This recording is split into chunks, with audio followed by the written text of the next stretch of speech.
बिस्मिल्लाहिर्रहमानिर्रहीम। अस्सलाम वालेकुम नाज़रीन, मैं हूं इरफान हाशमी और आपको प्रोग्राम में खुश आमदीद कहता हूं। पाकिस्तान में जब भी कोई सरबरा तकरीर करता है ना और जमहूरियत के हक में तकरीर करेगा, आइन की बात करेगा, तो वो आपको ना एक जुमला कहता हुआ नजर आएगा कि ताकत का असल सरचश्मा पाकिस्तान की आवाम है।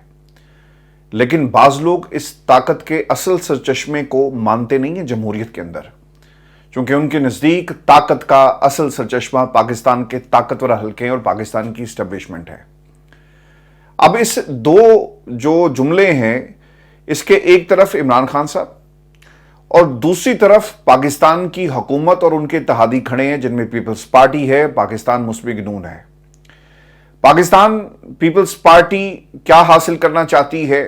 आईनी पैकेज की आड़ में, और जो असल ताकत का सरचश्मा अवाम की बजाय इस्टेब्लिशमेंट को समझते हैं, वो उनके लिए किस किस्म की लॉबिंग कर रहे हैं। और फिर पाकिस्तान मुस्लिम लीग नून अपनी वफादारी को साबित करने के लिए और दोबारा से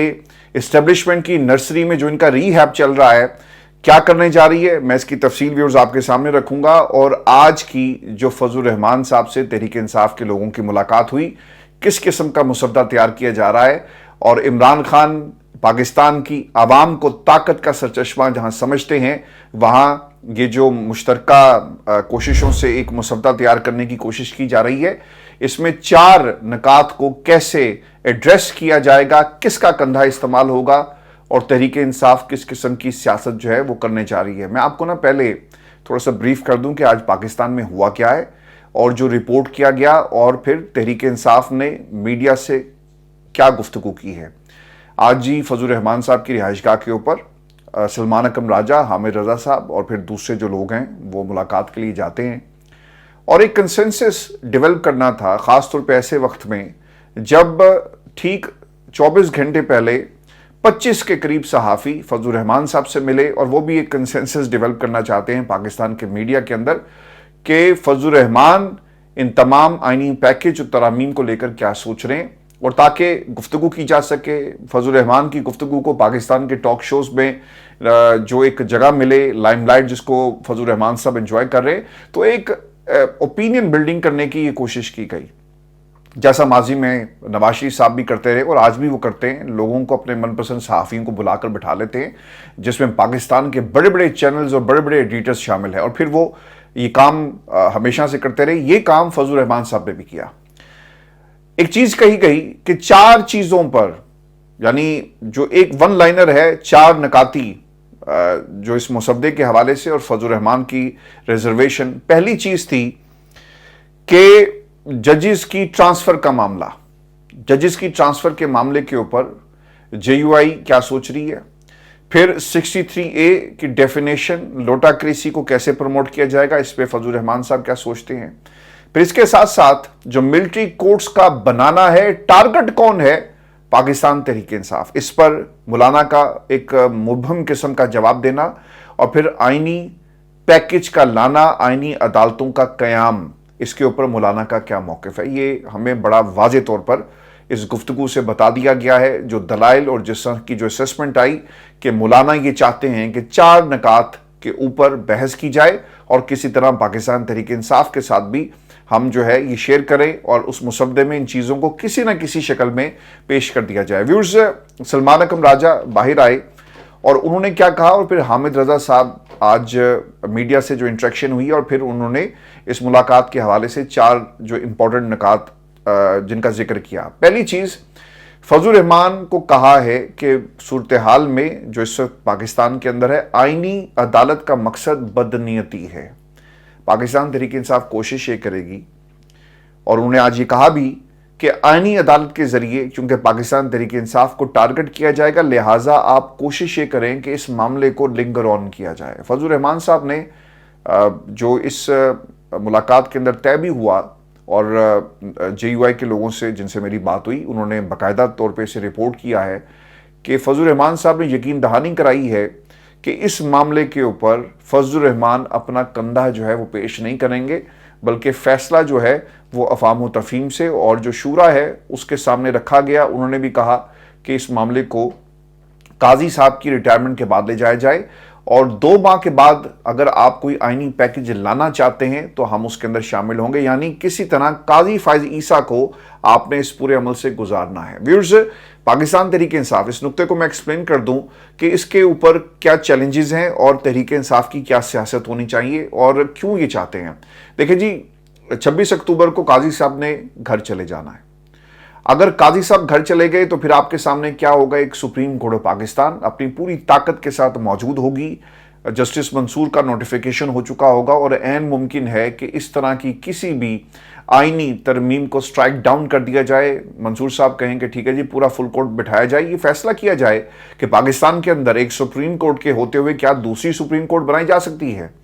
اور یہی پاکستان تحریک انصاف چاہتی ہے کہ اس معاملے کو اکتوبر کے بعد لے جائیں۔ دوسری چیز یہ ہے کہ اگر جسٹس قاضی فائز عیسیٰ جو اب معاملات جس طرح سے چیف جسٹس کی اس عہدے کی تصدیق ہو رہی ہے، چیف جسٹس قاضی فائز عیسیٰ کی بات نہیں کر رہا، اس سپریم کورٹ کے عہدے کی جس طرح سے تصدیق پبلکلی اب ہو رہی ہے، اس کو آپ نے ایز اے انسٹیٹیوشن کیسے بچانا ہے؟ اگر کہیں کسی کے ذہن میں کوئی اگر اب نقطہ ہے کہ ہم نے اتنا سا بھی خیال ہے نا قاضی صاحب کا اور پاکستان کے اداروں پاکستان کے سپریم کورٹ کا، تو آپ نا قاضی صاحب کو جانے دیں، کیونکہ جتنی تصدیق اس شخص کی وجہ سے اس ادارے کی ہو گئی ہے، کل کو یہ نہ ہو کہ اس طرف عمران خان ہو اور پھر یہ تمام باتیں آپ کے کسی جج کے بارے میں، اور پھر آپ یہ اپنا رونا رو رہے ہوں گے اور کوئی آپ کی بات سننے کو تیار نہیں ہوگا۔ تو اس عدالت کی سینکٹیٹی کو بحال کرنے کے لیے یہ ضروری ہوگا کہ قاضی صاحب کو جانے دیا جائے، اور 2 ماہ کی ترمیم کے اندر جو تحریک انصاف زور لگا رہی ہے، مولانا فضل الرحمان یہ راستہ مہیا کر سکتے ہیں آئینی ترمیم کو 26 اکتوبر کے بعد لے جا کر۔ اب اس دوسری چیز جو ہے جو انہوں نے فضل الرحمان نے پاکستان تحریک انصاف کے وفد کو اس کی یقین دہانی بھی کروائی ہے کہ ایسی کسی بھی آئینی ترمیم کی حمایت نہیں کی جائے گی جس سے پاکستان کے عوام کی بجائے کسی اور کے مقاصد جو ہیں وہ حاصل کیے جا سکیں۔ اچھا، اب اس کے اندر جو سب سے امپورٹنٹ گفتگو تھی وہ جنرل سیکرٹری پاکستان تحریک انصاف سلمان اکرم راجہ ہیں، ایک ذہین آدمی ہے، اور ان کے پاکستان تحریک انصاف میں آنے کے بعد جو پولیٹیکل فرنٹ ہے اور پھر اس کے ساتھ ساتھ جو عدالتی فرنٹ ہے اس میں کافی زیادہ تقویت ملی، موقف کو بھی اور خان صاحب کے مقدمات کو بھی، اور کیونکہ ہر چیز عدالت سے جڑی ہوئی ہے تو ایسی شخصیات کا ہونا بہت ہی ضروری تھا۔ تو سلمان اکرم راجہ صاحب کے جو چیمبر میں بہت سارے لوگوں کو جانتا ہوں، اور آئینی ترمیم کے حوالے سے اب جو مسودہ تیار ہو رہا ہے، 1-2 لوگوں سے تو میری بات بھی ہوئی، اور اب یہ ٹاسک ان کو دے دیا گیا ہے اور سلمان اکرم راجہ جو ہیں اس کے اوپر باقاعدہ کام کریں۔ لیکن ان کی گفتگو بڑی انٹرسٹنگ ہے۔ ہم نے جنگل کا قانون سنا تھا، پاکستان میں قانون نہیں ہے لیکن جنگل میں قانون ہوتا ہے، لیکن پاکستان کو جس جنگل کی وہ بات کر رہے ہیں سلمان اکرم راجہ، کیا کہتے ہیں کہ IMF سے ہمیں بھیک کے لیے چٹھی ڈالنی پڑتی ہے اور IMF نے ہمیں بھیک دی۔ میں نے کل بھی کہا تھا نا کہ قوم کو خوشخبری سنائی گئی کہ مبارک ہو، بھیک آ گئی ہے، قرضہ آ گیا ہے، اور اب ہم پاکستان کو ایسی پوزیشن میں لائیں گے جہاں پہ ہمیں مزید بھیک کی ضرورت پڑے گی، کیونکہ بھیک مانگ کر کبھی بھی آپ اپنے حالات صحیح نہیں کر سکتے۔ خودداری جو ہے نا وہ پاؤں پہ کھڑے ہونے کے لیے آپ کو چاہیے، اور خوددار وہی ہوتا ہے جو بھیک نہیں مانگتا، محنت کرتا ہے۔ تو جنگل میں کوئی سرمایہ کاری نہیں کرے گا، اور پاکستان کے حالات جنگل سے تشبیہ دی گئی۔ ہم نے پاکستان کو صحیح معنی میں فلاحی ریاست بنانا ہے۔ اور پھر اس کے بعد حامد رضا گئے مختلف شوز کے اندر اور انہوں نے پھر اس بات کا اعتراف بھی کیا، کیونکہ حامد رضا صاحب ماضی میں ہی کہتے رہے، میں تو آج بھی اس کے اوپر قائم ہوں کہ حامد رضا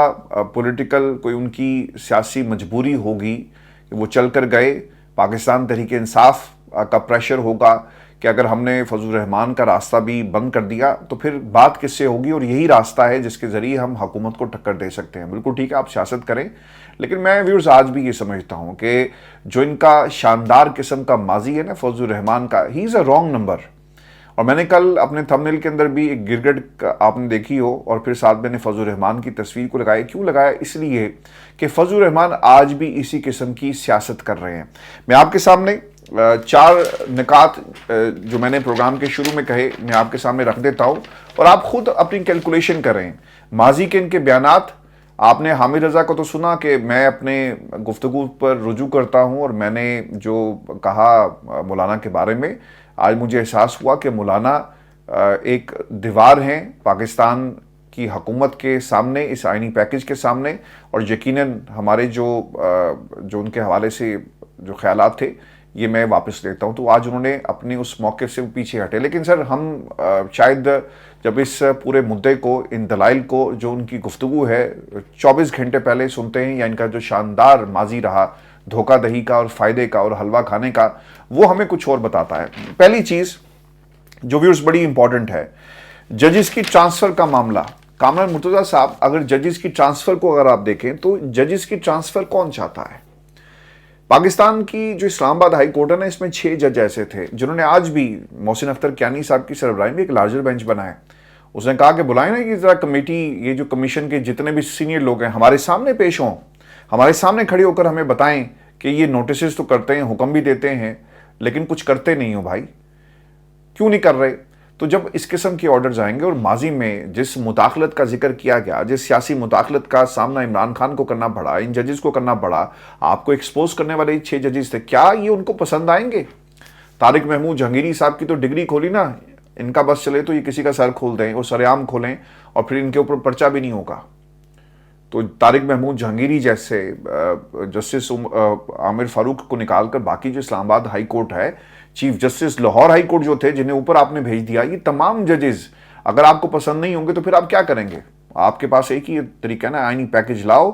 और हाई कोर्ट के तो कम से कम जजेस को उनकी मर्जी हो ना हो आपने इनका तबादला करें। और माइट भी एन मुमकिन है कि बहुत सारे लोगों को OSD बना दिया जाए, घर बैठा दिया जाए और कहा जाए कि ठीक है आप घर बैठे, आपकी ज़रूरत होगी तो आपको बुला लेंगे, और एडहॉक जजेस के ज़रिए काम लिया जाए। पाकिस्तान के अंदर बहुत सारे ऐसे महकमे हैं जहाँ पे एडहॉकिज्म लाया गया है, इसलिए ताकि मेकशिफ्ट अरेंजमेंट में एक हुकूमत आती है, वोट बैंक होता है, आप लोगों को नवाजने के लिए एडहॉकिज्म में चले जाते हैं। यहाँ पर मकासद लोगों को नवाजना नहीं, कुछ शख्सियात को नवाजना है, और मतलब कि लोगों को लाकर एडहॉकिज्म के जरिए अपने फायदे हासिल करना है। तो मुद्दा वही है। तो व्यूअर्स, जजेस की ट्रांसफर के ऊपर कामरान मुर्तजा साहब जो हैं काफ़ी ज़्यादा वो मुतमईन नज़र आते हैं और वो समझते हैं कि ये होनी चाहिए। हाई कोर्ट के जजेस को तबादले का ख्याल किसको आएगा? पाकिस्तान के ताकतवर हलकों को। तो दलील नंबर फर्स्ट जो है, JUI चाहती है कि किसी तरह इस शिक को तस्लीम किया जाए और पास करवाया जाए। दूसरी चीज, मिलिट्री कोर्ट्स पर मौलाना का मौक़िफ़। मौलाना साहब ने जी कह दिया है, मौलाना कह रहे हैं कि आप करें, और उसके पीछे दलील वो ये देते हैं कि ये जो जितने भी मिसिंग पर्सनस केसेस हैं, एक्स्ट्रा जुडिशल किलिंग्स हैं, जो लोग चले जाते हैं, अगर मिलिट्री कोर्ट्स होंगे तो कम से कम ये पता होगा कि किसको उठाया, कहाँ उठाया, आप उसके खिलाफ सजा देंगे, उसे सजा जजा का मामला जो आगे चलेगा। मिलिट्री कोर्ट्स इसलिए 2 साल के लिए आप बनाएं। लेकिन सरकार जब मिलिट्री कोर्ट्स बन गई और 2 साल के बाद आप किसी अदालत में, आईनी अदालत में चले गए,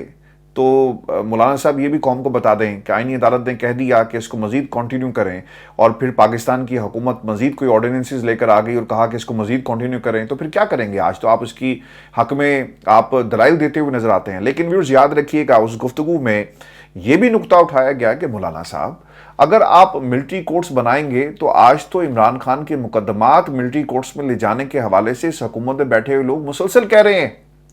और टारगेट ये है कि 9 मई के लोगों को पकड़ा जाए। सर हम भी कहते हैं 9 मई के लोगों को पकड़ें, पकड़ लें, छोड़े ही ना, करार वाकई सजा दी जाए। जिन्होंने ये इस मुल्क के साथ जो घिनौना काम किया उन्हें पकड़ लें, ना छोड़ें। लेकिन खुदा के लिए पकड़ें तो सही, लोगों को अदालतों में लेकर जाएं, मुकदमात को साबित करें, दलाइल दें, सबूत लाएं, नाकाबिले तरदीद शवाहिद पेश करें, जिसको हम पिछले 1.5 साल से सुन रहे हैं। लेकिन ये नहीं करेंगे।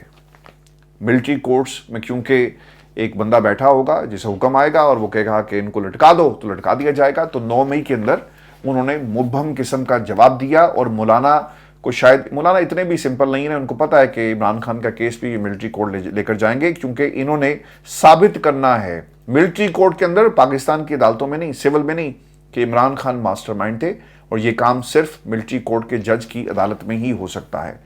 अब इसके बाद तीसरी जो बात है वो है 8-9, और ये क्रेडिट लेने की हुकूमत कोशिश कर रही है कि मौलाना के कहने पर हमने बुनियादी इंसानी हकूक वाला जो मामला था, जो कहा गया कि आप इसको भी शामिल कर लें, उसे हमने ड्रॉप कर दिया। अच्छा, इसके अंदर ना सर बड़ी ज़बरदस्त किस्म की सियासत हुई है। मैं आपको ना खबर दे रहा हूँ, नून लीग में, पीपल्स पार्टी में और JUI के अंदर ये सब गेम क्या चल रही है। मेरी नून लीग में बात हुई और मुझे साफ बता दिया गया कि सरकार हम ये कोई काम नहीं होने देंगे। ऐसा वजह क्या है? اور یہ کسی اور کی پسند تھی، یہ ہماری پسند نہیں ہے، یہ کسی اور کی چاہت ہے، یہ ہماری چاہت نہیں ہے، اور کوئی اور جو اپنی چاہت کو ہماری چاہت کے اوپر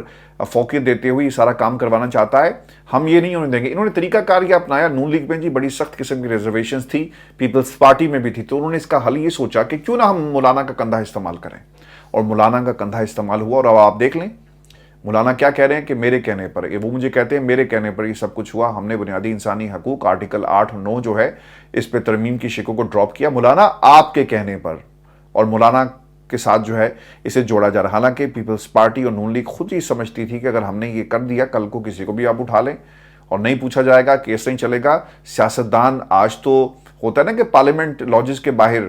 لوگ پہنچتے ہیں، نقاب پوش پہنچتے ہیں، اٹھا کر آپ لے جاتے ہیں، اور کسی عدالت میں ہمت نہیں ہوتی کہ پتہ کرائیں کہ کون لے کر گیا۔ تو جسٹ امیجن کریں جب آئین کے اندر یہ ترامیم کروا دی گئی تو پھر کس طرح سے آپ لوگوں کو اٹھائیں گے؟ سر آپ پھر ہر بندے کو اٹھائیں گے، آپ ان کے بچوں کو اٹھائیں گے، ان کی بیٹیوں کو اٹھائیں گے، آپ ان کی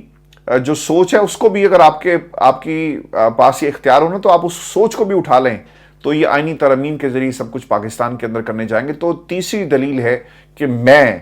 کیوں مولانا کے اوپر یقین نہیں رکھتا۔ پھر اس کے بعد جو اگلا معاملہ ہے وہ ہے پرسن سپیسیفک آئینی عدالت کا۔ آئینی عدالت مولانا کہتے ہیں نا کہ ہونی چاہیے اور ملک میں ہونی چاہیے، ٹائمنگ بڑی امپورٹنٹ ہے، اور تمام کیسز جس میں انٹرا پارٹی الیکشنز ہیں، اس میں کسی جماعت کو پاکستان کے اندر بین کرنا ہو، ایک نیا پروسیس سٹارٹ ہوگا، چونکہ پیپلز پارٹی جو پی ٹی آئی ہے ان سے کنٹرول نہیں ہو رہی، تو ایک راستہ ہوگا جس میں تحریک انصاف کو ختم کرنے کے لیے یہ سارے کا سارا معاملہ جو ہے وہ آگے بڑھایا جائے گا۔ تو ویورز مولانا کندھا استعمال ہو گیا ہے، لیکن میں آپ کو نا ایک اور چیز بھی بتا دوں جو میں نے پروگرام کے شروع میں ری ہیب کی بات کی نا، اور میں پروگرام شروع کرنے سے پہلے یہ خیال میرے ذہن میں آیا اور میں نے ضروری سمجھا کہ میں آپ کے ساتھ بھی شیئر کروں کہ اس وقت ہو کیا رہا ہے۔ جیسا طاقت کا سرچشمہ پاکستان کی عوام، اور ان کے لیے طاقت کا سرچشمہ پاکستان کی اسٹیبلشمنٹ۔ اب یہ اسٹیبلشمنٹ کی نرسری میں نا سارے جا رہے ہیں، بلاول کے چونکہ طفل مکتب ہیں، سیاست میں ان کے ابتدائی دن ہیں، اور ان دونوں سیاسی جماعتوں کو یہ معلوم ہو گیا ہے کہ ہم نہ عمران خان کا مقابلہ کر سکتے ہیں، اور نہ ہی عمران خان جیسا پولیٹیکل کیپٹل ہمارے پاس اپنے بینکوں کے اندر موجود ہے۔ ویسا تو کالا دھن بہت موجود ہے، لیکن یہ والا پولیٹیکل کیپٹل نہیں ہے جو عوام کی شکل میں اس کے پاس ہے جو جیل میں بیٹھا ہوا ہے۔ اور پھر پاکستان کی اسٹیبلشمنٹ کو بھی اس بات کا احساس ہو گیا کہ ہم عمران خان کو اس طرح سے ہرا نہیں سکتے، اس کو ہرانے کے لیے ہمیں رول آف دا گیم جو ہے وہ چینج کرنے پڑیں گے، اور پھر اپنے امپائرز کھڑے کر کے سہولت کاری کے ذریعے عمران خان اور اس کی جماعت کو ختم کرنا ہوگا۔ پاکستان پیپلز پارٹی کر کیا رہی ہے؟ یہ جو نرسری والا معاملہ یہ بھی میں آپ کے سامنے رکھ دیتا ہوں تاکہ ایک نئی سوچ جو ہے وہ آپ تک پہنچے اور پھر آپ کو پیپلز پارٹی کی سیاست کا بھی اندازہ ہو سکے۔ پاکستان پیپلز پارٹی اور نون لیگ کے درمیان جی ریس لگی ہوئی ہے آئینی پیکج کو لے کر کہ کون ہے جو ان تمام ترامیم کا صحرا اپنے سر کے اوپر سجائے گا، اور ڈرائیونگ سیٹ کے اوپر بلاول بیٹھے ہوئے ہیں، اور وہ یہ کوشش بھائی صاحب کر رہے ہیں کہ کسی طرح ترامیم کے مسودے کو